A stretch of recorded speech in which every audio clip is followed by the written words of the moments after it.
ilmu itu ada di Al-Quran. Semuanya, iya semuanya, tanpa terkecuali. Masya Allah. Karena memang Al-Quran itu adalah samudra. Samudra yang luas, yang tiada hulunya. Gak ada ujungnya. Ala innahul bahrul muhitu wa ghairuhu minal kutubi anharun tumaddu minal bahri. Kata Imam Haddad. Perumpamaan Al-Quran adalah samudra yang gak ada ujungnya. Dan kitab-kitab yang lain adalah sungai-sungai yang bercabang dari samudra yang besar itu. Jadi semua menginduk ke Al-Quran.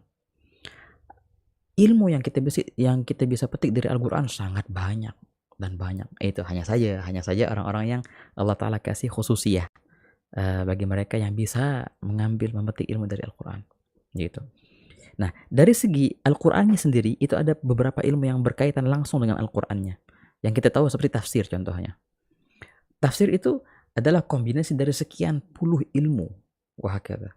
Al-Imam As-Suyuti menyebutkan dalam Al-Itqan bahwasanya namanya kalau dalam bahasa mereka ulumul Quran, ilmu-ilmu Al-Quran. Ada berapa? Oh, Imam Suyuti hampir ngitung 80-an. Ada 80, bukan bab ya, bukan masalah suatu bab dalam ilmu tertentu. Enggak, ilmu. Seperti fikih itu ilmu, apalagi hadis itu ilmu ya kan ya. Usul fikih itu ilmu juga. Biologi ilmu, fisika itu ilmu. Yang berkaitan dengan Al-Quran ada 80 ilmu yang berkaitan dengan Al-Quran langsung. Di antaranya ini namanya ilmu munasabah.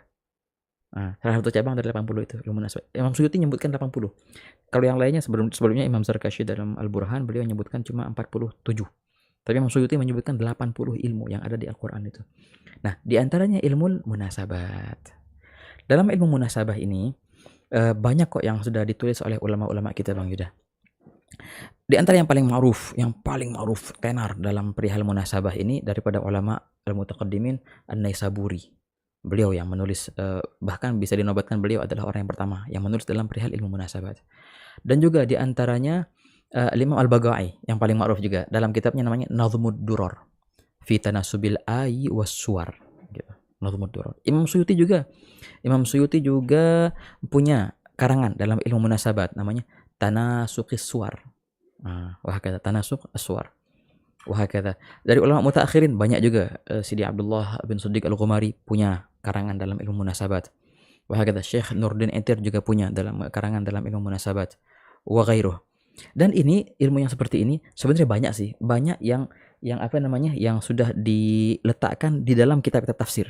Makanya ulama ketika mereka membahas orang pertama kali yang mencetuskan ilmu munasabat ini, yang menjadikannya sebagai ilmu mustaqil itu tadi Abu Bakar Naisaburi, dan juga sebagai menyebutkan At-Tabari. At-Tabari dalam tafsirnya, tafsir Quran Al-Azim yang besar itu, tafsir Tabari, di situ beliau mulai menyebutkan ilmu perihal tentang munasabat Al-Quran. Dan juga tidak kalah hebatnya juga Al-Imam Fakhruddin Ar-Razi dalam tafsirnya yang luar biasa, Mafatihul Ghaib, yang luar biasa tafsir itu, tafsir yang azim, yang kalau kita lihat dari segi falsafah, dari segi tauhid, dari segi munasabatnya juga Masya Allah, Imam Fakhruddin Ar-Razi, tafsir Al-Quran Al-Azim, Mafatihul Ghaib namanya. Dan akhirnya hampir kebanyakan tafsir yang mutaakhir ini pasti mereka akan menyebutkan munasabat. Oke, apa sih munasabat itu? Kayak gimana? Ini kan ceritanya nama kitab, nama sejarah, kayak gimana sih? Apa sih munasabat? Begini contohnya. Munasabat, kalau bahasa kita munasabat ya, artinya percocokan. Percocokan atau sesuai atau cocok, pas gitu. Itu percocokan itu, cocok atau pas atau sesuai itu dalam Al-Quran banyak. Antara surat sama surat contohnya. Kenapa kok Allah Ta'ala sebutkan surat Wadduha setelah surat Wal-Laili idza saja, Wal-Laili idza yaghsha, Al-Lail? Kenapa ada Al-Duha ini letaknya setelah surat Al-Lail? Kenapa enggak sebelumnya saja? Dibahas sama ulama tafsir. Namanya ilmu munasabat. Munasabat antara surat-surat. Surat ini setelah surat ini. Ini setelah surat ini. Itu munasabat. Ada juga munasabat yang dibahas antara ujung surat sama awal surat. Ujung surat sama awal surat. Contoh tadi, surat Al-Lail sama Wadduha. Apa ya akhir surat Al-Lail, apa namanya?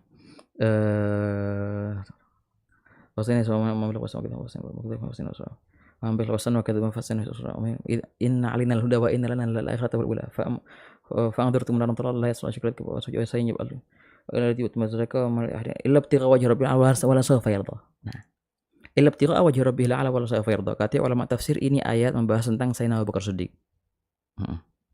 Masya, betul. Nah, surat Ad-Duha ayat yang membahas tentang Nabi Muhammad sallallahu alaihi wasallam. Nah, karena kedekatan Sayyidina Abu Bakar Siddiq dan baginda SAW itu sampai Allah Ta'ala dekatkan pembahasannya antara dua ini. Di antaranya itu. Di antara pembahasan ilmu munasabat. Oke. Munasabat antara wadduha sama alam nasroh contohnya. Kenapa? Wah, juga sama. Perihal wadduha Allah Ta'ala membahas tentang karunia yang Allah Ta'ala berikan kepada Nabi Muhammad SAW. Kemudian Allah Ta'ala teruskan itu dalam surah Asy-Syarah juga sama. Intinya sama, nyambung ini sebenarnya. Kalau seandainya kita letakkan surat Alam Nashrah sebelum wadduha atau di tempat lain, nggak akan pas. Memang pasnya di situ tempatnya. Dan ini bukan cuma ini aja. Tiap-tiap surat, kalau kita letakkan di tempat yang bukan pada tempatnya, bakal ngilang beberapa faedahnya. Beberapa ilmu bakal ngilang dari situ. Nah, itu namanya munasabat. Munasabat antara surat sama surat. Munasabat antara ujung surat pertama sama awal surat yang setelahnya, yang kedua. Juga munasabat antara satu surat itu, awal sama akhirnya. Harus pas juga. Temanya apa sama. Awal surat membahas masalah ini, akhir surat membahas masalah ini. Kok jauh banget temanya? Pasti ada munasabah antara kedua itu. Itu yang dibahas, Bang Yuda. Insyaallah. Bukan cuma surat ya sebenarnya, ayat antara ayat sama ayat pun ada kaitannya. Antara tema sama tema. Ini luar biasa Al-Qur'an itu emang. Luar biasa. Bagaimana uslubnya Al-Qur'an ketika berpindah dari tema ke tema. Begitu.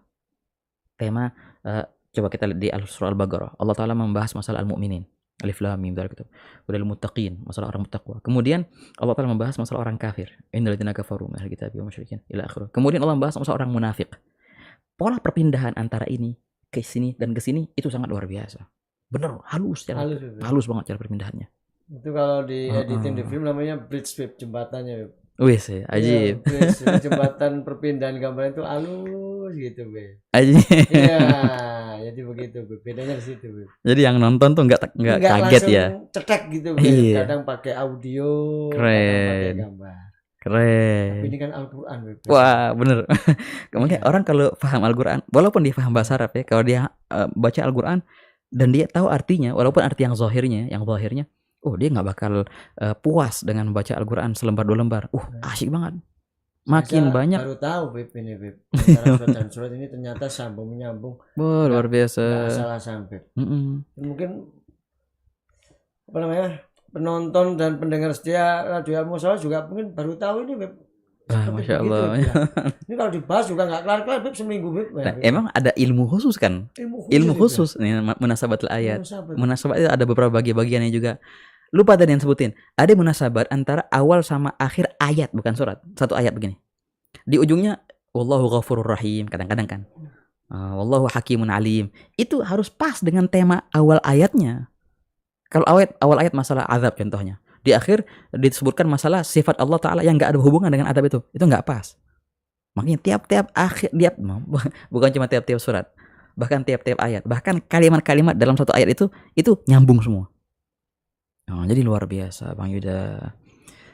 Makanya berkata Sayyidina Ali karramallahu wajhah kan, kalau seandainya aku membahas rahasia yang Allah Ta'ala letakkan dalam satu huruf ya, bukan satu ayat, huruf ba di Bismillahirrahmanirrahim. Ini kan, bukan satu huruf ba, titiknya kata Sayyidina Ali. Kalau seandainya aku membahas rahasia yang ada di titik huruf ba itu, bukan titik bawah, titik yang pertama kali kita nulis, di situ, maka aku bisa mengarang kitab yang dibawa oleh 100 onta. La augartu mi'ata ba'ir. Masalah apa? Masalah titik doang. Yang di ba, yang di Bismillahirrahmanirrahim. Iya. Titik doang. Bukan huruf loh. Bukan. Cuma titik gitu. Betul. Wah, luar biasa. Ada seorang ulama dulu. Al-Habib Hasan bin Saleh Al-Bahr. Naam, Al-Jufri. Habib Hasan bin Saleh Al-Bahr waktu beliau berkunjung ke tempatnya Al-Habib Umar bin Abdurrahman Al-Bar di Grain, di Dawan. Jadi jalsah sama para murid-muridnya, para muhibbin. Di malam hari ini, Isya nih ceritanya. Pas di Isya sudah mau makan malam ceritanya kan ya, dibawain nampan tuh. Untuk sajian makan malam. Pas dibawain nampan, ya kan? Gitu ya. Orang-orang oper-operan gitu. Belum ditaruh nampannya, ada seorang yang bertanya, "Habib, bisa Habib ceritakan ayat yang dalam satu ayat itu namanya wa may tanazzalu." At-tanazzul itu apa arti tanazzul itu? Mulai di situ Habib Hasan bin Shalih Al-Bahar membahas masalah tanazzul. Tanazzul itu apa? Jadi orang semuanya tercengang gitu dengan pembahasannya Habib Hasan bin Shalih Al-Bahar itu. Luar biasa pembahasannya. Sampai-sampai orang yang lagi ngoper-ngoper makanan itu langsung merhatiin omongan Habib Hasan bin Shalih Al-Bahar. Masalah satu kalimat ini, ya tanazzalu, dibahas oleh beliau. Sampai kapan? sampai subuh. Satu kalimat. Sampai subuh dibahas, dan itu orang tercengang semua dengan pembahasan itu, sampai mereka nggak ngerasa yang berdiri masih berdiri bawa nampan, yang lagi duduk nungguin nampan nyampe lupa sama nampan nih, lupa sama makanannya. Terus yang lapar jadi nggak lapar. Iya. Karena pembahasan yang sangat indah dari beliau itu, satu kalimat. Jadi tercengang. Oh iya, tercengang kalau bahasa kita, betul. Sampai baru kata biasan kalau kita terusin nggak makan gitu, ya bismillah yuk, mana asyaknya? Udah dingin asyaknya. Udah dingin makan malamnya. Iya, di Indonesia langsung bubar langsung bubar. Iya, makan dulu baru ngomong, katanya begitu. Iya. Kan Abu Bakar bin Abdullah Al-Attas bilang, kalau seandainya aku membahas makna yang tersembunyi dalam firman Allah Ta'ala, walladzi qaddara fahada, di surat Al-A'la itu, la ajaztu katabatad dunia, kalau seandainya aku membahas satu ayat itu saja, maka aku akan bisa membuat capek semua penulis sedunia. Maksudnya apa? Kalau aku ngomong gitu, aku mendiktekan apa yang aku utarakan, dan itu orang nulis sampai kecapean, wah KO, ganti penulis kedua. Begitu juga sampai KO, ganti penulis ketiga. Semua penulis sedunia bakal kecapean, dan ini masih terus maknanya satu ayat, padahal pembahasan satu ayat bisa begitu. Nah, jadi intinya Masya Allah. Nah, itu mungkin sekilas daripada ilmu munasabatul Quran. Ya. Bagi yang mau mengkaji tentang munasabat Al-Quran, itu luar biasa ilmu yang sangat indah, Bang Yuda. Di tafsir-tafsir yang kita sebutkan tadi, beberapa nama-namanya, atau juga kitab khusus dalam munasabat Al-Quran, yang di antara ma'ruf tadi, paling ma'ruf Hagel Bigai, Nazmud Durar, Fitanasubil Ayy, itu paling ma'ruf. Yang semuanya setelahnya merujuk ke beliau memang. Ada kitabnya? Ada kitabnya, dicetak banyak kok.